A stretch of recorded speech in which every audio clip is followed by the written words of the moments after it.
सभी बच्चों को उत्तर प्रदेश शिक्षक पात्रता परीक्षा की ढेर सारी शुभकामनाएं। आप सभी का प्रश्न पत्र एकदम ठीक ठाक हुआ होगा, ऐसी उम्मीद करते हैं। बेहतर तैयारी हुई, समय भी काफी मिला, पेपर भी आउट हुआ। लगातार आप लोगों ने मेहनत की, काफी मेहनत की, और उसका परिणाम भी निश्चित रूप से सुखद ही मिलेगा। आइए शुरू करते हैं। शिक्षक पात्रता परीक्षा जो प्रथम पाली में प्राइमरी शिक्षक भर्ती के लिए जो परीक्षा हुई है आज 23 जनवरी को, उसका जो प्रश्न पत्र है वो बाल मनोविज्ञान का सबसे पहले हमारे सामने है। यहाँ पर वे सभी उत्तर जो एनसीईआरटी पर आधारित हैं, एकदम सटीक उत्तर दिए गए हैं। पूरी टीम ने बहुत मेहनत की है और कोई जल्दबाजी नहीं है। एकदम आराम से आप लोग अपने उत्तर का मिलान करिए। पहला प्रश्न बाल विकास एवं शिक्षण विधि पर आधारित जो 30 प्रश्न थे, उनका पहला प्रश्न है, कोहलर निम्न में किससे संबंधित है? अधिगम के सिद्धांत से संबंधित है। विकल्प 2 सही है। आप लोग इसको ध्यान रखिए, एकदम ठीक जवाब है। दूसरा प्रश्न, मैकडूगल के अनुसार मूल प्रवृत्तियों की संख्या कितनी होती है? अनेक बार ये प्रश्न बताया गया, आप लोगों को सभी को पता है। तो मूल प्रवृत्तियां जो होती हैं वो 14 होती हैं। विकल्प चौथा सही है। उसके बाद में अगला प्रश्न है 3, मानसिक उद्दीलन प्रतिमान का प्रयोग निम्न में से किसके शिक्षण हेतु किया जाता है? तो सृजनात्मकता हेतु किया जाता है। विकल्प 3 सही है। अगला प्रश्न 4, निम्न में से किसके प्रयोग में कुत्ता एक विद्यार्थी था? कुत्ता एक विद्यार्थी जो था वो पावलव का जो शिक्षण सिद्धांत है, उनका जो प्रयोग है सीखने का, उसमें कुत्ता जो है एक विषय था। इसके बाद में 5वां विकल्प, मौलिकता, नमनीयता तथा प्रवाह निम्न में से किसके घटक होते हैं? ये सृजनात्मकता के घटक होते हैं। आप सब लोग के सामने है, ये विकल्प यहाँ पे 4 सही है। अगला प्रश्न, युत्सा, ये एकदम थोड़ी सी नई बात आप लोग के लिए आई हुई है। यहाँ पर युत्सा जो है वो मूल प्रवृत्ति है। युत्सा क्या है? मूल प्रवृत्ति है। पहला विकल्प सही है। विकल्प संख्या 1, 6 का 1 सही है। ठीक है। अगला प्रश्न है यहाँ पर, अगला प्रश्न 7वां प्रश्न है, बालकों के सामाजिक विकास को प्रभावित करने वाले तत्व। बालक के सामाजिक विकास को प्रभावित करने वाले जो तत्व होते हैं वो यहाँ पर आपका विकल्प 2 है। चौथा सही है। सामाजिक परिवेश जन्य जो तत्व होते हैं वो बालक के सामाजिक विकास को प्रभावित करते हैं। अगला प्रश्न 8, शारीरिक विकास का एक प्रमुख नियम निम्न में से कौन सा है? तो यहाँ पर शारीरिक विकास का एक प्रमुख नियम जो है वो द्रुतगामी विकास का नियम होता है। अगला प्रश्न संख्या 9, निम्नलिखित में से कौन सा विकास का सिद्धांत नहीं है? यहाँ ढूंढना है, विकास का सिद्धांत नहीं है। जी हाँ, समान प्रतिमान सिद्धांत, परस्पर संबंध का सिद्धांत, निरंतर विकास का सिद्धांत, ये तीनों सिद्धांत हैं। यहाँ पर पहला विकल्प सही है। अनुकूलित प्रत्यावर्तन का सिद्धांत नहीं होता है। जी हाँ। अगला प्रश्न 10, विकास के परिणाम स्वरूप नवीन विशेषताएं और नवीन योग्यताएं प्रकट होती हैं। कथन किसका है? ये कथन हरलाक का है। ध्यान रखिए, चौथा विकल्प सही है। 10 का 4। अगला प्रश्न 11, पूर्व अनुभव के आधार पर संवेदना को अर्थ प्रदान करना कहलाता है। क्या कहलाता है? यहाँ पर ये प्रश्न है। और ये क्या कहलाता है? पूर्व अनुभव के आधार पर, तो ये प्रत्यक्षीकरण होता है। विकल्प 4 सही है। विकल्प संख्या 4 सही है। प्रत्यक्षीकरण कहते हैं इसको। प्रश्न संख्या 12, सीखने में प्रयास व भूल के सिद्धांत का प्रतिपादन किसने किया? थॉर्नडाइक ने किया। थॉर्नडाइक के शिक्षा सीखने के सिद्धांतों को आप लोगों ने खूब समझा है, खूब पढ़ा है। अगला प्रश्न 13, औसत बुद्धि वाले बालकों का बुद्धि लब्धि स्तर क्या होता है? लगभग ये सभी का सही होगा, अनेक बार ये बताया गया। तो ये सही विकल्प 3 है। और 90 से 109 के बीच में जिनकी बुद्धि लब्धि होती है वो सही होती है, वो सामान्य बुद्धि वाले बालक होते हैं। अगला प्रश्न 14, कौन तरल क्रिस्टलीय बुद्धि के प्रतिमान के प्रतिपादक थे? ये कैटेल है। कैटेल यानी पहला विकल्प यहाँ पर आपका सही है, एकदम सही किया है आपने। अगला प्रश्न 15, क्रिया प्रसूत अधिगम सिद्धांत का प्रतिपादन किया। बहुत बेहतरीन प्रश्न आया है, बहुत आपने इसको सीखा है, समझा है। क्रिया प्रसूत अधिगम सिद्धांत के प्रतिपादक स्किनर है। विकल्प 2 सही है। अगला प्रश्न 16, ब्लूप्रिंट निम्न में से किसका महत्वपूर्ण घटक है? जी हाँ, परीक्षण निर्माण के लिए ये महत्वपूर्ण घटक होता है। प्रश्न संख्या 17 पर चलिए, विकास की पूर्व संक्रिय अवस्था निम्न में से किसने दी? बहुत बढ़िया, ये वीडियो जो मैंने बनाया था बहुत पहले, उसमें ये साफ साफ दिया गया है। पियाजे ने जो है पूर्व संक्रिय अवस्था का वर्णन किया है। यहाँ पर विकल्प 4 सही है। 18 प्रश्न, MPPI परीक्षण का उपयोग निम्न में से किसके मापन में किया जाता है? तो यहाँ पर व्यक्तिगत व्यक्तित्व मापन के लिए MPPI का परीक्षण किया जाता है, विकल्प 1 सही है। अगला प्रश्न 19, अधिगम हेतु निम्न में से क्या सर्वाधिक आवश्यक है। यहाँ पर अधिगम के लिए बहुत जरूरी है रुचि होनी चाहिए। यदि रुचि नहीं होगी, या प्रेरणा होगी, निर्देशन होगा, परिपक्वता होगी, कुछ भी होता है, लेकिन आपकी रुचि नहीं है तो कुछ नहीं होगा, इसलिए विकल्प 4 सही है। जी हाँ। अगला प्रश्न 20, शैशव काल का समय जन्म से 2 वर्ष तक का होता है, इस वाले विकल्प को आप ठीक माने। थोड़ा सा डाउट जरूर है, लेकिन मुझे लगता है यही विकल्प ठीक होगा। अगला है 21, कोहलर अपने प्रयोग से यह सिद्ध करना चाहते थे कि समग्र परिस्थिति का प्रत्यक्षीकरण है ना। तो यहाँ पर पहला विकल्प सही है, 21 का 1। अगला है 22, किसने पाठ्य योजना की पंचपद प्रणाली का प्रतिपादन किया। बहुत बढ़िया प्रश्न, और शिक्षण योजना से संबंधित है, और ये आप सबको पता है 2 प्रकार की शिक्षण पाठ्य योजनाएं बनाई जाती हैं। एक तो हार्वर्ड की पंचपदी होती है, यहाँ पर विकल्प 4 सही है। अगला प्रश्न 23, निम्नलिखित में ग्रंथियों में आधार पर व्यक्तित्व के विभिन्न प्रकारों की चर्चा किसने की। तो कैनन ने, यहाँ पर जो तीसरा विकल्प है वो सही है, कैनन ने व्यक्तित्व के विभिन्न प्रकारों की चर्चा की है। अगला प्रश्न 24, सृजनात्मकता मौलिक परिणामों को अभिव्यक्त करने की मानसिक प्रक्रिया है। ये बात किसने कही है, कथन किसका है। तो भैया क्रो और क्रो का है, इसको सही विकल्प के रूप में मानेंगे, 2 विकल्प सही है। अगला है प्रश्न संख्या 25, BF स्किनर के अनुसार बच्चों में भाषा का विकास होता है। यहाँ पर तीसरा विकल्प सही है, अनुकरण एवं प्रबलन के फलस्वरूप। 26, मूल प्रवृत्तियों को 14 प्रकार से वर्गीकृत किया है, मैकडूगल ने वर्गीकृत किया है। देखिए मैकडूगल के ऊपर, मूल प्रवृत्तियों के ऊपर 2 प्रश्न आ चुके हैं। मुझे उम्मीद है कि सभी ने ये सही किया गया होगा। 27वां प्रश्न, किसी दूसरी वस्तु की अपेक्षा एक वस्तु पर चेतना का केंद्रीकरण अवधान है, यह कथन किसका है। प्रश्न संख्या 27 का विकल्प 1 सही है, यह कथन डम्बिल का है।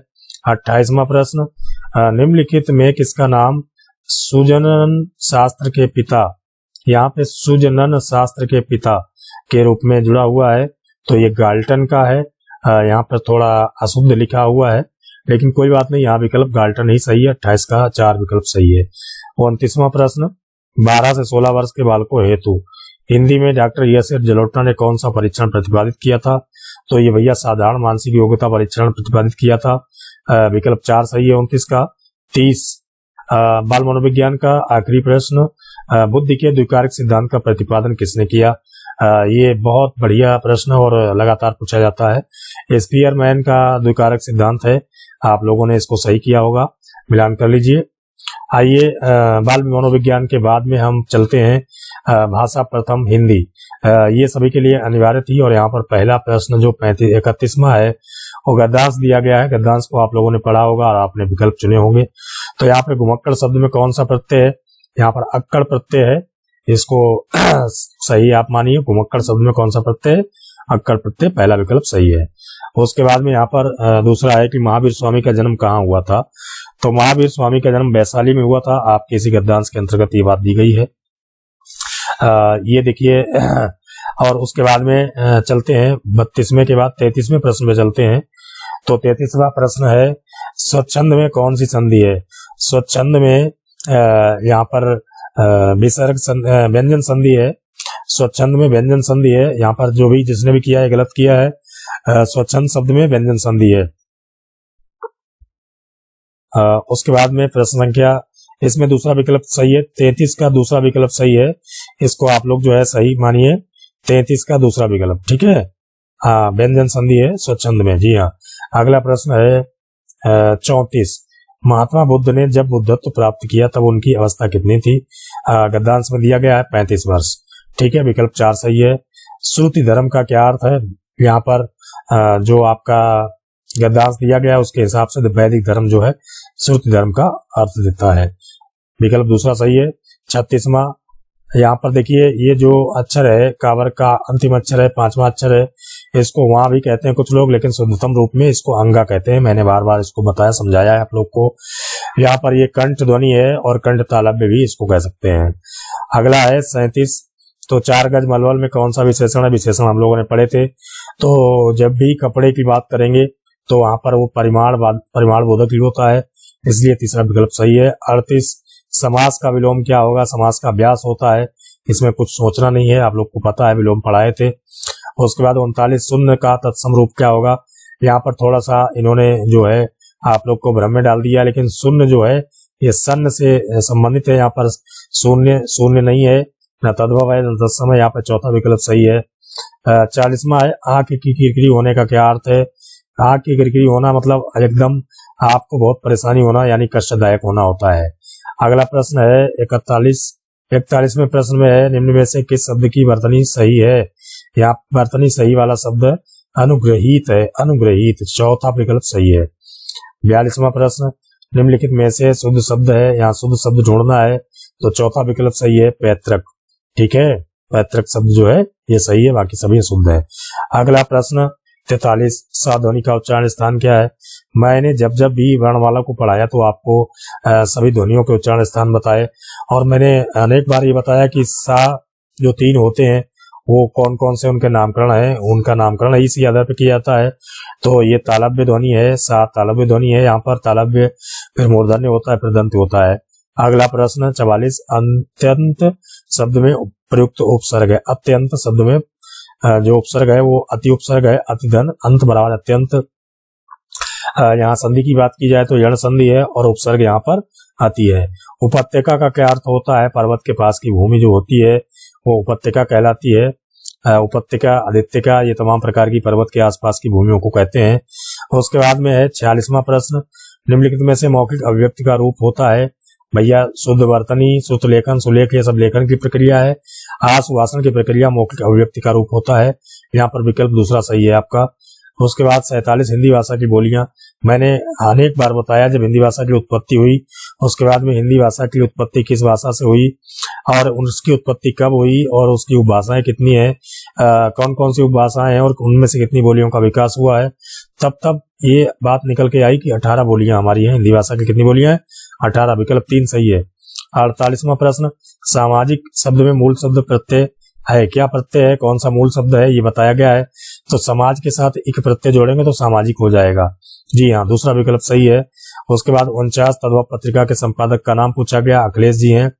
बिल्कुल यही सही जवाब है, दूसरा विकल्प सही है। 50वां प्रश्न 12 वर्ष लोग कुकर जीवे और 13 लो जिये शिकार, अब वर्ष 18 छत्री जीवे आगे जीवन को धिक्कार। इसकी अगली पंक्तियां हैं, ये जगनिक की हैं, ध्यान रखिएगा। जगनिक का जो आलखंड है, जो ओसी से ये चीजें ली गई हैं।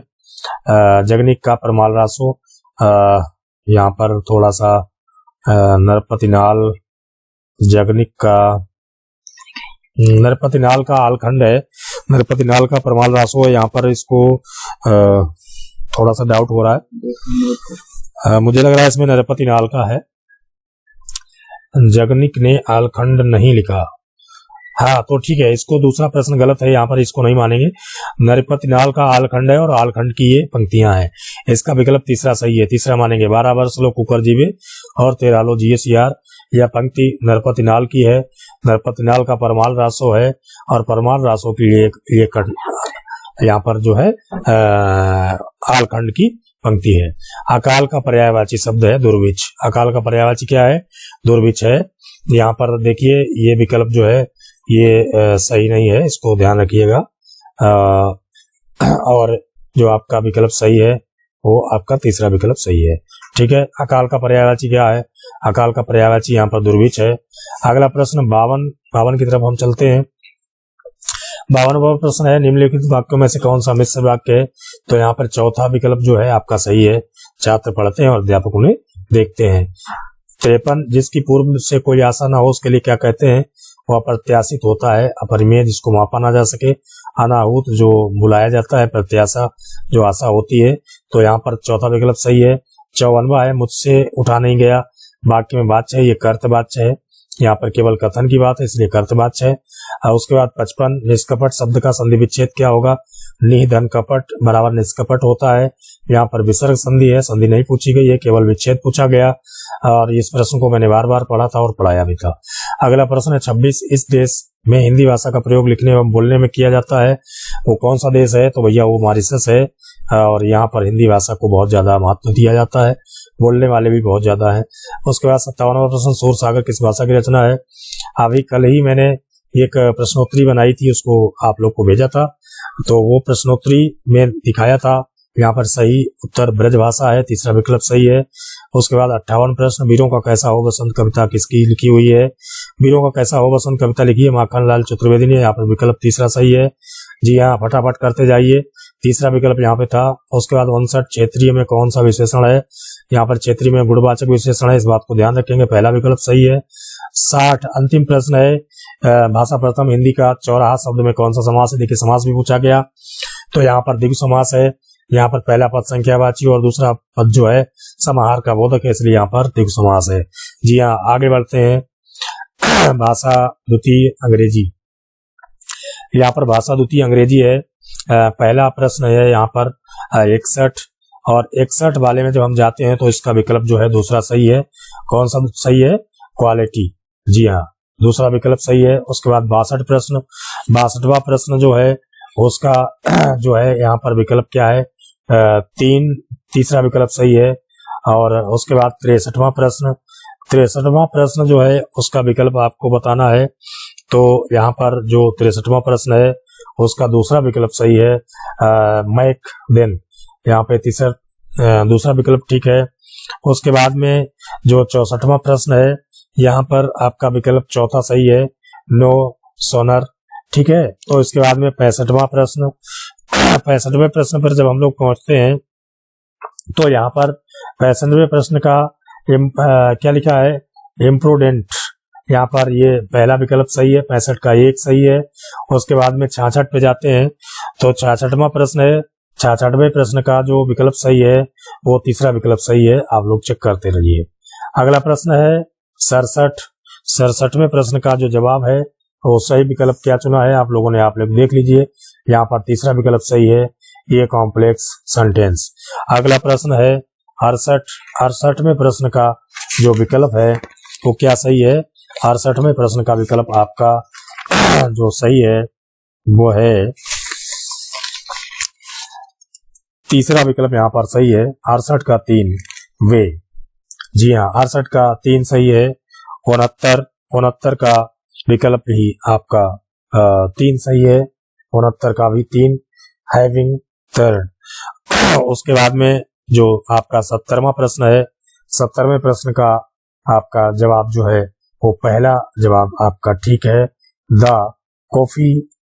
उसके बाद में 71वां प्रश्न, 71वां प्रश्न जो है वो है आपका थोड़ी सी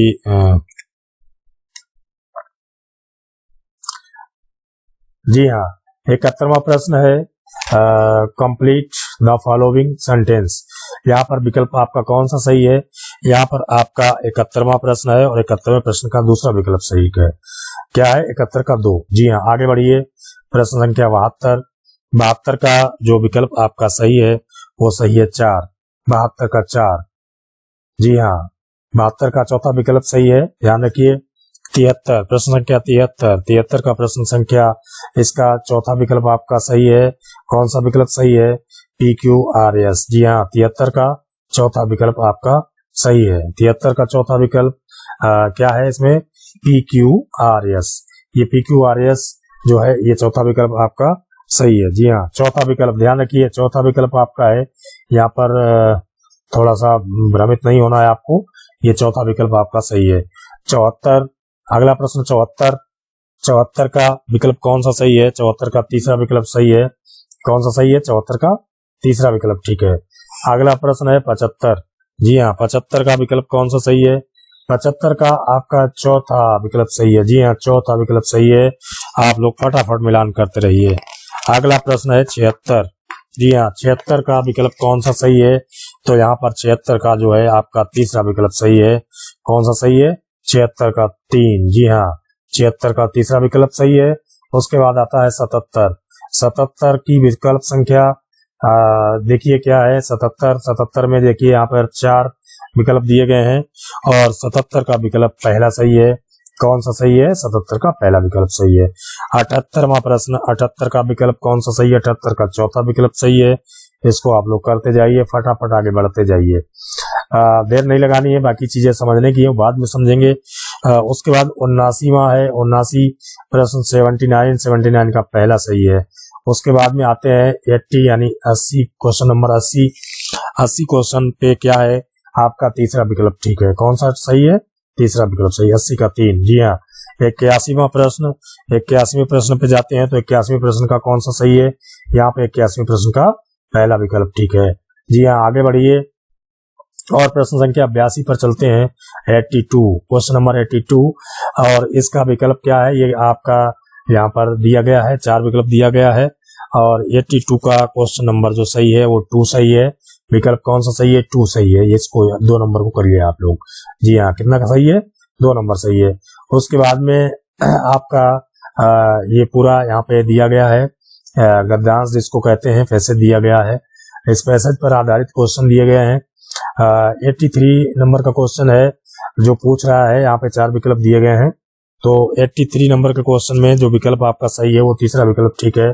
83 नंबर का तीसरा विकल्प आपका सही है। जी हाँ, कौन सा सही है? 83 का तीसरा सही है। उसके बाद में 84 नंबर का क्वेश्चन जो है उसका विकल्प कौन सा सही है? फोर्थ वाला यहाँ पे विकल्प जो है आपका ठीक है। फोर्थ ऑप्शन आपका ठीक है। जी हाँ। क्वेश्चन नंबर 85 क्वेश्चन नंबर का जो विकल्प है, जो यहाँ पे ऑप्शन है वो कौन सा सही है? ऑप्शन नंबर 2 सही है। 85 का ऑप्शन नंबर 2। जी हाँ, 85 का ऑप्शन नंबर 2 सही है, ये वाला। जी हाँ, अगला है 86 का क्वेश्चन नंबर कितना सही है? 86 का क्वेश्चन नंबर 3 सही है। कौन सा है? 3 है। जी हाँ।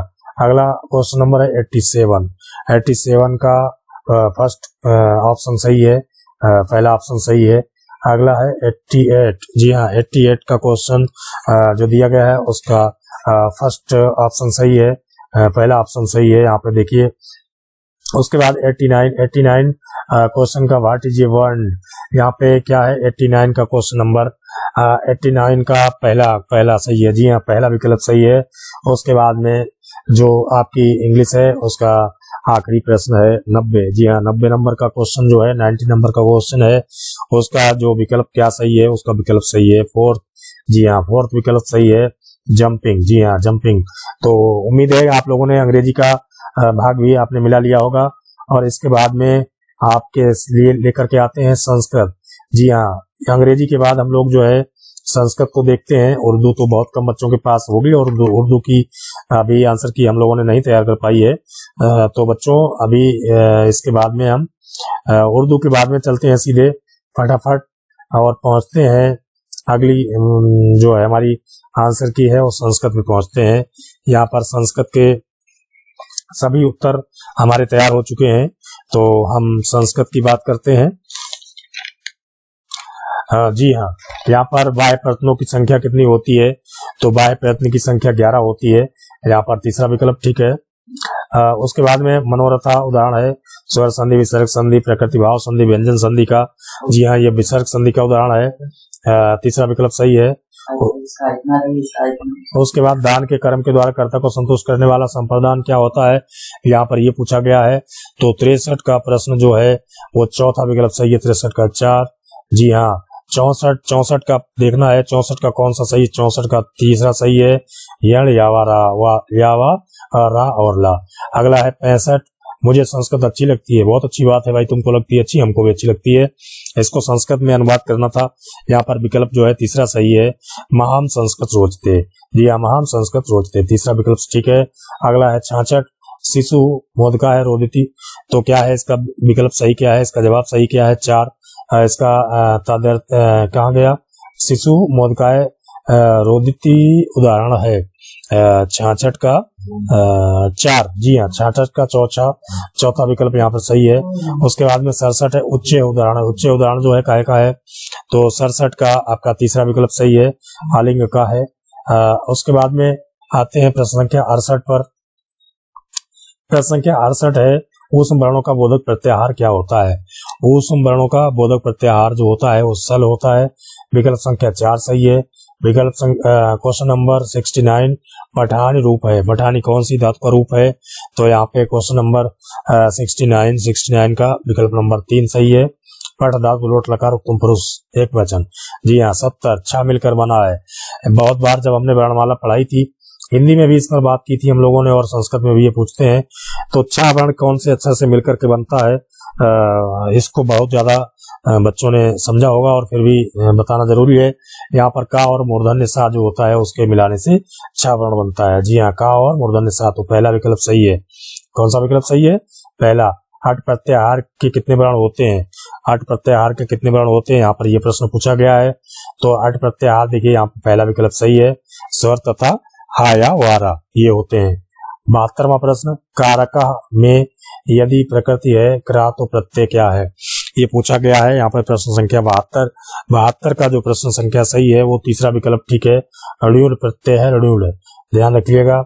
अगला प्रश्न है 73, अव्ययीभाव समास का उदाहरण कौन सा है? जी हाँ, अव्ययीभाव समास का उदाहरण यहाँ पर अधिहरी है। जी हाँ, यहाँ पर पहला पद अव्यय और दूसरा पद संज्ञा या कुछ भी होता है। 74वां प्रश्न, निम्न में कौन चतुर्विंशति संहिता के नाम से विख्यात है? जी हाँ, तो भैया ये रामायण है। कौन है? रामायण, आप सब लोग जानते हो।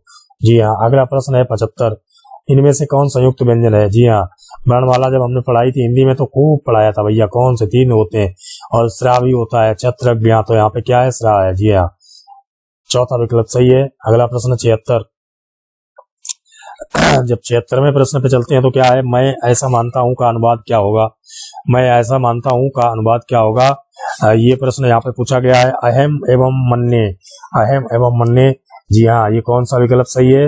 ये आपका अहम एवं मन्ये आपका चौथा विकल्प सही है। जी हाँ, चौथा विकल्प इसमें सही है, ध्यान रखिए, इसको टिक करिए, ढूंढिए, फटाफट मिलाइए।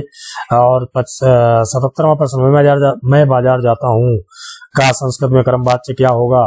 जी हाँ, जी हाँ, तो ये प्रश्न है 77 का क्या है? चौथा विकल्प सही है, 77 का चौथा। 77 का मैं आपणम गम्यते, आपणम माने बाजार होता है, ध्यान रखिएगा। पच धातु का क्यत प्रत्यय लगाकर रूप क्या बनेगा? 78वां प्रश्न, 78वां प्रश्न पकवाह होगा, क्या होगा? पकवाह, पकवाह, पकवाह, ये देखिए यहाँ पर चौथा विकल्प सही है। उसके बाद में देखिए संख्या पर आधारित हमेशा प्रश्न पूछा जाता है। यहाँ पर पूछा गया पंचनवति संख्या, पंचनवति यानी 90 और 5 कितना होता है? ये पूछा गया तो 95 होता है, सबको पता होगा, जिसने नहीं किया होगा तो भैया बड़ी गलत बात है। संख्या पर आधारित हमेशा पूछा जाता है। अव्यय शब्द समूह होता है, क्या होता है? अव्यय शब्द समूह होता है, ये पूछा गया है यहाँ पर। क्वेश्चन नंबर 80, यहाँ पर क्वेश्चन नंबर 80 क्या है? सर्वत्र अधुना उपरि, जी हाँ, सर्वत्र अधुना उपरि, यहाँ पे प्रश्न संख्या 80 का तीसरा विकल्प सही है। 81वां प्रश्न, यहाँ पूछा गया संस्कृत साहित्य में किस कवि की रचना को विद्वोत्सवम कहा जाता है? तो भैया यह श्रीहर्ष की रचना है, श्रीहर्ष की रचना को कहा जाता है। अगला प्रश्न है 82 से 84 तक आर्धोलिखित गद्यांश पठित्वा प्रश्नात् उत्तरात्, ये आर्धोलिखित गद्यांश को पढ़ना है, उसके बाद में इसके उत्तर देने हैं और इसको आप लोगों ने पढ़ लिया होगा। इसके आगे उत्तर देख लेते हैं क्या है इसका। प्रश्न क्या है 82, उसमें क्या कहा गया है? शिव पदर्थ से अन्यार्था कहा, शिव पदर्थ है अन्यार्था का, तो इसका भैया सही विकल्प है चौथा सृगाला, ठीक है। अगला प्रश्न है गद्यखंडे का प्रश्न पृच्छते, तो गद्यखंड में कौन सा प्रश्न, कितने प्रश्न पूछे गए हैं भैया? कौन प्रश्न पूछ रहा है? तो यहाँ पे लक्ष्मी पूछ रही है, तो लक्ष्मी यहाँ। अगला प्रश्न है 84, कयो संलापा सर्वेशम मंगलयात भवतु, तो यहाँ पर 84वां प्रश्न है, तो यहाँ पर भैया किसका संलाप हो रहा है? तो यहाँ पर 84वां है, तीसरा प्रश्न विकल्प सही है, लक्ष्मी पार्वती हो, लक्ष्मी और पार्वती का संवाद हो रहा है। जी हाँ, अगला है इनमें से कौन प्रत्याहार नहीं है? कौन सा प्रत्याहार नहीं है? तो यहाँ पे भैया देखिए ये ला जो होता है ये प्रत्याहार नहीं है, इसको ध्यान रखिएगा, विकल्प दूसरा सही है। उसके बाद में है 86, 79 की संस्कृत संख्या नहीं है। जी हाँ, 79 की संस्कृत संख्या नहीं है, ये बताना है आप लोग को। और देखिए संख्या पर आधारित 2 प्रश्न आ गए संस्कृत में, हमेशा पूछे जाते हैं। तो एकन सप्तति जो है ये वाला जो है ना आपका कौन सा वाला जो प्रश्न विकल्प संख्या 2 है, एक नो न सप्तति, ये वाला जो है ये 79 का विकल्प नहीं है। अगला प्रश्न है 87, दिन भर में पाठ पढ़ डाला, इस वाक्य का अनुवाद क्या होगा? जी हाँ, 87 का विकल्प जो है 4 सही है, क्या है? दिने पाठा पठिता, ठीक है, दिने पाठा पठिता। 88 उपकृष्णम में कौन सा समास है, बहुत बार पूछा जाता है। और फिर पूछ लिया उपकृष्णम, जी हाँ उपकृष्णम, भैया अव्ययी भाव समास है। इसमें उप क्या है, देखिए उपसर्ग है, और उपसर्ग जब भी पहले पद में होता है तो वहां पे हमेशा अव्ययी भाव समास होता है। ये मैंने बहुत बार आप लोग को पढ़ाया समझाया था। इसके बाद में प्रश्न संख्या है आपकी 89, जी हाँ 89 प्रश्न संख्या है। 32 संख्या के लिए संस्कृत शब्द, वाह भाई वाह, कितनी अच्छी बात है। यहाँ पे संख्याओं पर आधारित प्रश्न आ गए 3। 32 संख्या के लिए संस्कृत शब्द ढूंढना है आपको, और ये क्या है, द्वात्रिंशत, द्वात्रिंशत, ये वाला विकल्प यहाँ पे आपका सही है, तीसरा विकल्प आपका सही है, ठीक है। द्वात्रिंशत 89 का 3, जी हाँ 90। प्रति शब्द का सप्तमी एक वचन रूप होगा, रूप भी खूब पूछे जाते हैं और इसमें इस बात तो खैर कम पूछे गए। तो 90 का कौन सा विकल्प सही है, 90 का तीसरा विकल्प सही है, पत्यो, प्रति शब्द का सप्तमी एक वचन रूप होगा पत्यो। अगले प्रश्न की तरफ चलते हैं, अगली सीरीज की तरफ चलते हैं। ये है गणित सबके लिए अनिवार्य थी और सबके लिए महत्वपूर्ण थी। यहीं पर आपका नंबर कम ज्यादा हो रहा होगा, जिनकी गणित अच्छी होगी और उनका निश्चित रूप से परिणाम भी अच्छा होगा, और इसी के आधार पर जो है आपका मूल्यांकन होगा, और इसी के आधार पर आपका निश्चित रूप से अंक निर्धारण होगा। गणित जैसा विषय निश्चित रूप से बड़ा महत्वपूर्ण होता है, बड़ा उपयोगी होता है, और बिना गणित के जो है आपका काम नहीं चलता है। तो इसमें देखिए क्वेश्चन नंबर 91 है, यहाँ पर है इसका विकल्प आपका एकदम बिल्कुल ठीक है, तीसरा विकल्प ठीक है। सभी बच्चे इस बात को ध्यान रखें।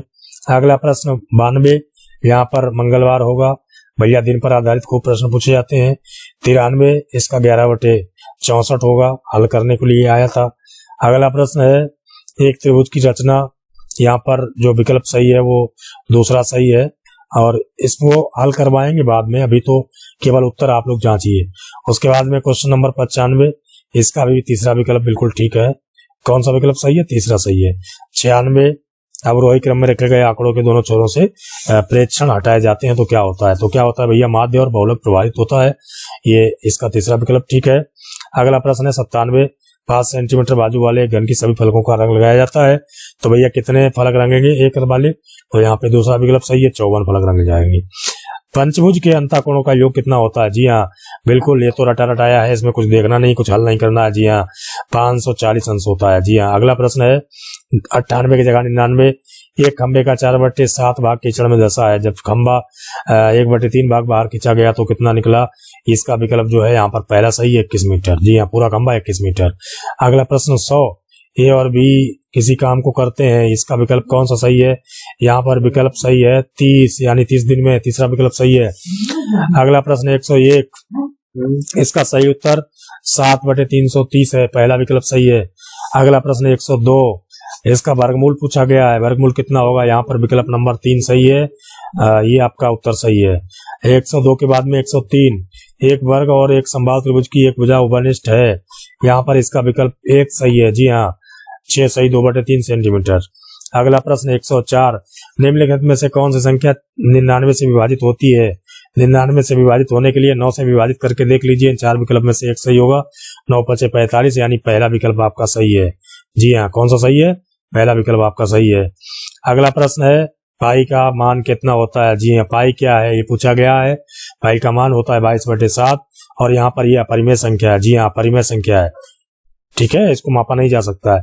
यदि 10 क्यू गुणे ये सब दिया गया है प्रश्न, तो इसका 106 का प्रश्न का विकल्प कौन सा सही है, दूसरा सही है, 1/25 इसका मान होगा। जी हाँ अगला प्रश्न है इसका 107, इसका विकल्प तीसरा सही है, 96 जो है ये भाजक संख्या है। अगला प्रश्न है 108, 50 से छोटे धन पूर्णांकों के भाज्यों की संख्या कितनी होती है, तो भैया 15 होती है, इसको करके देख लीजिएगा। अगला प्रश्न है दो संख्याओं में से बड़ी संख्या का दोगुना छोटी संख्या का 5 गुना है, 5 गुने से 3 ज्यादा है, तो भैया उस संख्या कौन सी होगी, तो वो संख्या होगी 14 और 5। जी हाँ 109 का तीसरा विकल्प सही है। 110 का कौन सा विकल्प सही है, यहाँ पर इसका पहला विकल्प सही है। 111 का कौन सा विकल्प सही है, 33 सही है, 1 यहाँ पे देखिए थोड़ा सा गड़बड़ है, जी हाँ ये विकल्प चौथा सही है, इसका 33 सही, 1/3% की हानि हो रही है। 112वां क्वेश्चन, यहाँ 12 से भाग देने पर इस संख्या में से कितना शेषफल बचेगा, तो भैया 4 शेषफल बचेगा, कोई भी इसको करके देख सकते हो, कोई समस्या नहीं है। उसके बाद प्रश्न संख्या 113 113 पे चलते हैं। तो क्या होता है इसका गुणनफल में इकाई का अंक कितना होगा? तो यहाँ पे गुणनफल करेंगे तो इसका इकाई का अंक जो है वो 4 होगा, यानी विकल्प दूसरा सही है। अगला प्रश्न है, दिए गए आंकड़ों का माध्य यदि 4.5 दे तो उसका मध्यांक क्या होगा? तो उसका मध्यांक भैया 4.5 होगा, विकल्प 2 सही है। अगला प्रश्न है 115, इसमें सांख्यिकीय विचरण का विश्लेषण नामक विधि का मुख्य श्रेय किसको जाता है? तो भैया R.A. फिशर जी को जो है इसका जो है महत्व जाता है, इसके प्रतिपादन का जो है श्रेय जाता है। 116वां प्रश्न, त्रिभुज एबीसी के मध्य बिंदु क्रमशः डी ई एफ है, ज्ञात कीजिए इनमें से कौन सा कथन सत्य है? जी हाँ, तो यहाँ पर कथन सत्य दूसरा वाला है, ये दूसरा विकल्प सही है भैया, इसको आप लोग चेक कर लीजिए। अगला प्रश्न आता है हमारे पास 117, यदि किसी दिए गए आंकड़े का समांतर माध्य ये है, ज्यामिति माध्य जी तथा हरात्मक माध्य एच है, तो वो संख्या क्या होगी, उसको कैसे हम परिभाषित करेंगे? तो यहाँ पे विकल्प जो दिए गए उनमें से तीसरा विकल्प सही है। अगला 118, यहाँ पे पूछा गया है कि इन संख्याओं के व्युत्क्रमों का अंतर क्या होगा? तो इनके व्युत्क्रमों का अंतर 5/36 होगा, पहला विकल्प सही है। 119, 20वीं सदी के स्वशिक्षित भारतीय गणितज्ञ प्रतिभावान कौन थे? तो भैया आप सबको पता, श्री निवास रामानुजन जी जो है वो 20वीं शताब्दी के भारतीय गणितज्ञ थे, महान गणितज्ञ थे। किसी कमरे की चारों दीवारों का क्षेत्रफल 606 मीटर स्क्वायर है और तथा उसकी लंबाई चौड़ाई की दोगुनी है, यदि कमरे की ऊंचाई 11 मीटर है तो उसकी छत का क्षेत्रफल क्या होगा? जी हाँ, उसकी छत का क्षेत्रफल होगा 200 मीटर, पहला विकल्प सही है। क्या है? पहला विकल्प आपका ठीक है। 120, यहाँ पर आपकी गणित पूरी हो जाती है, आप लोग मिलान कर लीजिए। उसके बाद में आइए पहुंचते हैं हम लोग पर्यावरण अध्ययन पर। जी हाँ, पर्यावरणीय अध्ययन ये सभी के लिए अनिवार्य था। उत्तर प्रदेश प्राथमिक शिक्षक परीक्षा जो प्रथम पाली में हुई उसमें पर्यावरण पूछा गया। पर्यावरण बहुत जरूरी होता है आप सभी के लिए। आइए देखते हैं इसके सही विकल्प क्या है। सर्वाधिक जैव विविधता पाई जाती है, किसमें पाई जाती है? बहुत अच्छी बात है, बहुत अच्छा प्रश्न है। यहाँ पर आपका विकल्प जो है वो कौन सा सही है? आप लोगों ने देखा होगा यहाँ पर जो विकल्प सही है वो आपका तीसरा सही है। जी हाँ, कौन सा सही है? तीसरा। शांत घाटी जो होती है ना, वहां पर सर्वाधिक जैव विविधता पाई जाती है। उसके बाद में अगला प्रश्न है आपका 22, एलपीजी के संदर्भ में क्या सत्य है? जी हाँ, एलपीजी के संदर्भ में क्या सत्य है? यहाँ पर दूसरा विकल्प जो है मीथेन उत्सर्जन करने वाला होता है, ये गलत है, ये नहीं होता है। उसमें से परिस्थिति के तंत्र के घटक जो होते हैं वो कौन कौन होते हैं, ये प्रश्न यहाँ पे आपका पूछा गया है। तो इसका सही जवाब है चौथा विकल्प सही, जैविक तथा अजैविक पदार्थ। जी हाँ, अगला है मकर रेखा, बहुत बढ़िया। रेखाओं पर आधारित हमेशा प्रश्न पूछा जाता है। तो यहाँ पर जो प्रश्न संख्या आपका 124 है उसका सही विकल्प क्या है? उसका सही विकल्प है 3, तीसरा विकल्प सही है, 23 सही, 1/2 अक्षांश पर जो है वो मकर रेखा है। अगला प्रश्न है 125, इकोसिस्टम शब्द का प्रयोग सर्वप्रथम किसने किया? जी हाँ, बहुत अच्छी बात है, इकोसिस्टम बड़ी खास चीज है और इसका सबसे पहले जो प्रयोग करने वाला व्यक्ति था वो कौन था? डॉक्टर एजी टॉम्सले। जी, डॉक्टर एजी टॉम्सले, चौथा विकल्प सही है। अगला प्रश्न है, निम्न में से कहाँ आर्सेनिक द्वारा जल प्रदूषण सर्वाधिक है? कहाँ पर सबसे ज्यादा आर्सेनिक है वहां से जल प्रदूषण है? तो भैया ये पश्चिम बंगाल में है, विकल्प संख्या 2 सही है। अगला प्रश्न है 127 में प्रश्न पूछा गया, भारत में पश्चिमी घाट के दक्कन शुष्क है क्योंकि यहाँ पर क्या होता है? ये 4 विकल्प दिए गए हैं तो उसके बारे में आपसे पूछा जा रहा है। यहाँ पर जो 4 विकल्प दिए गए हैं उसमें से जो आपका सही जवाब है वो है तीसरा जवाब क्या है? रेन शेडो प्रभाव है। यहाँ पर रेन शेडो प्रभाव के कारण ऐसा होता है। उसके बाद 128 वन्य जीव सुरक्षा अधिनियम पारित किया गया। तो वन्य जीव सुरक्षा अधिनियम कब पारित किया गया था, ये आपसे पूछा गया है। तो ये हमेशा आपसे पूछा जाता है भैया, तीसरा विकल्प सही, 1972 में ये पारित किया गया था। वन्य जीव सुरक्षा अधिनियम 1972 में पारित किया गया था, ये बात आप लोग को सबको पता होगी। उसके बाद में प्रश्न संख्या है 129। जी हाँ, 129 जो है प्रश्न संख्या है आपकी, और 129 प्रश्न संख्या का जो सही जवाब है ये है पहला विकल्प सही है। जी हाँ, पहला विकल्प सही है, सूर्यताप जो है ये आपका 129 का पहला विकल्प सही है। 130, किस देश के संविधान में मौलिक कर्तव्य लिया गया है? भैया हमारे देश का संविधान जो है उस किस देश के संविधान से उसमें मौलिक संदर्भों को लिया गया है? तो यहाँ पर जो हमारा दूसरा विकल्प है इस प्रश्न का वो सही है। यहाँ पर यूएसएसआर यहाँ से लिया गया है। यूएसएसआर का आप लोग मतलब जानते हो, अगला प्रश्न है 31, घास भूमि क्षेत्र के परितंत्र के खाद्य श्रृंखला में सबसे उच्च स्तर का उपभोक्ता कौन है? जी हाँ, सबसे उच्च स्तर का उपभोक्ता कौन है, यहाँ पर यह प्रश्न पूछा गया है। 131 का चौथा विकल्प सही है। मांसाहारी जो होता है वो उच्च उपभोक्ता होता है, ध्यान रखिएगा प्यारे बच्चों। आगे बढ़ते हैं 132, जी हाँ, वायुमंडल का प्रमुख स्तर जो पृथ्वी के सबसे पास होता है उसको क्या कहते हैं? पृथ्वी के सबसे पास में जो होता है वो क्षोभ मंडल होता है। जी हाँ, क्षोभ मंडल, चौथा विकल्प सही है। 132 का चौथा विकल्प सही है। 133, भारतीय संसद द्वारा जैव विविधता अधिनियम पारित कब किया गया था? हमेशा पूछा जाता है और इस बार भी पूछा गया।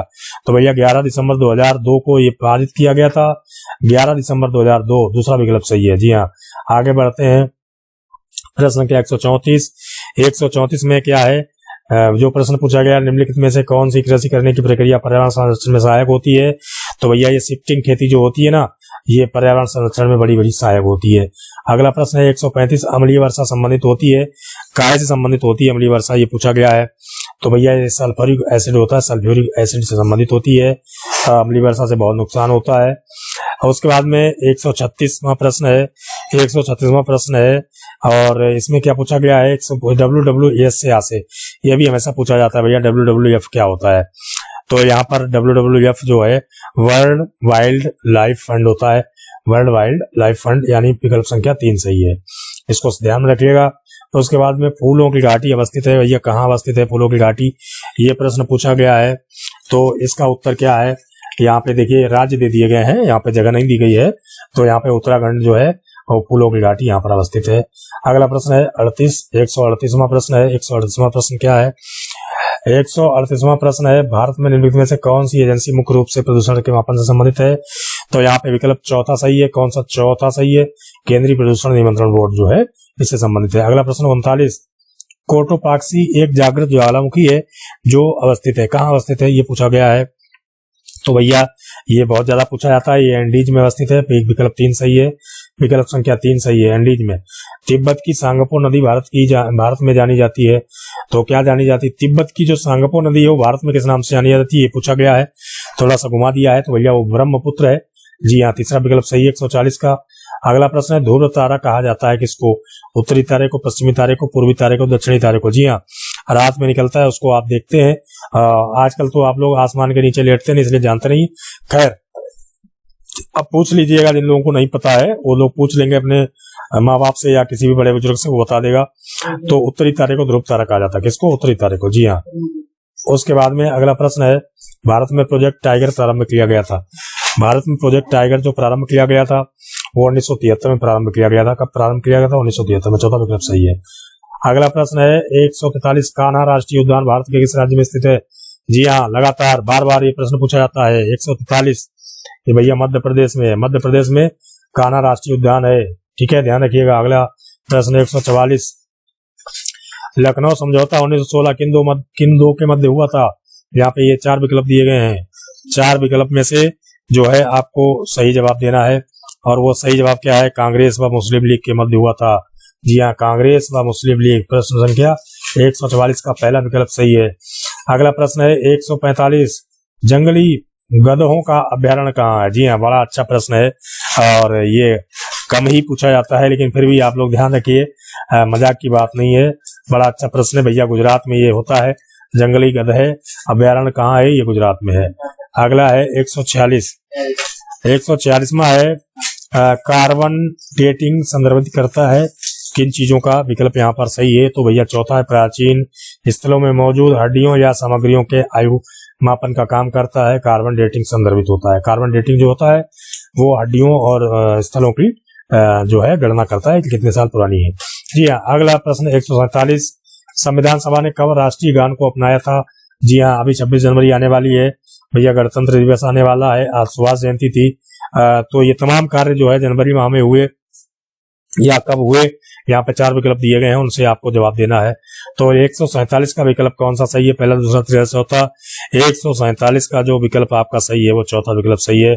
24 जनवरी 1950 को ठीक जो है आपका संविधान सभा में राष्ट्रीय गान को अपनाया था। 24 जनवरी कल है, 23 जनवरी आज है। आपकी परीक्षा हुई, सबकी परीक्षा अच्छी हुई होगी। उम्मीद करते हैं आप सबको अच्छे नंबरों से आप पास होंगे। अगला प्रश्न 148, बायोमैग्निफिकेशन क्या है? यहाँ पर 4 विकल्प दिए गए हैं। बायोमैग्निफिकेशन जो है वो क्या है, ये प्रश्न पूछा गया है। 148 यहाँ पर इसका पहला विकल्प सही है। क्या है विकल्प? समय के साथ ऊतक में विषैले पदार्थ की बढ़ती सांद्रता, ये इसको सूचक है। 148 का पहला विकल्प सही है। उसके बाद में 149, जी हाँ 149वां प्रश्न क्या है? निम्नलिखित में से कौन जैव मंडल का अजैविक घटक नहीं है? जी हाँ, अजैविक घटक नहीं है जैव मंडल का, ये पूछा गया है। तो यहाँ पर जो अजैविक घटक नहीं है वो कौन सा है? वो है भैया कवक, ये अजैविक घटक नहीं होता है। अगला प्रश्न और आखिरी प्रश्न आज की इस उत्तर प्रदेश शिक्षक पात्रता परीक्षा का प्रथम पाली में जो संपन्न हुई थी आज 23 जनवरी को, तो उसका आखिरी प्रश्न जो है, ग्रीन पीस इंटरनेशनल का मुख्यालय अवस्थित है, अर्थात ग्रीन पीस इंटरनेशनल का मुख्यालय कहाँ है, ये प्रश्न पूछा गया है। और ये प्रश्न का विकल्प तीसरा सही है, एम्स्टर्डम में। जी हाँ, एम्स्टर्डम में। तो बच्चों ये आपकी उत्तरमाला जो आज 23 जनवरी को शिक्षक पात्रता परीक्षा की परीक्षा संपन्न हुई, जो आपकी प्राथमिक टीटी थी और जिसको प्रथम पाली में संपन्न किया गया था, उसका संपूर्ण हल आपके सामने है। आप सभी मिलान करिए और कमेंट बॉक्स में लिख करके भेजिए कि आप सभी के कितने उत्तर सही हुए हैं। और सभी लोग इसको शेयर करिए, इसको लाइक करिए, सब्सक्राइब करिए मेरे चैनल को। और यदि इसमें कोई विकल्प आपको कहीं गलत लगता है तो कोई बात नहीं, हम उसको बाद में सुधार लेंगे और आप उसको लिख करके जरूर भेजिएगा, हमको इंगित करिएगा। आप सभी को पुनः बहुत बहुत शुभकामनाएं, बहुत बहुत धन्यवाद। जय हिंद, जय भारत।